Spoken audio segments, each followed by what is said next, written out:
A producer tells us how reality TV casting really works. Between shows like Love Island, which today returns for its 5th season, Britain's Got Talent, Gogglebox, and The Greatest Dancer, First Dates and classics like The Crystal Maze, the nation's appetite for reality TV and game shows really hasn't wavered. What's the appeal? We've all wondered how they end up on the small screen, though.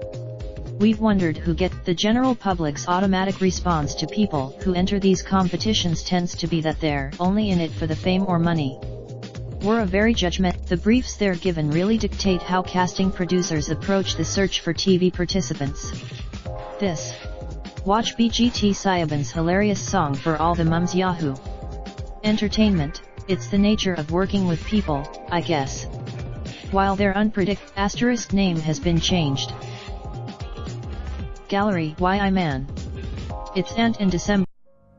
Raindrop, drop top smoking, no cooking the hot pot. Fucking on your bitch, yeah, that. Looking up, open the park.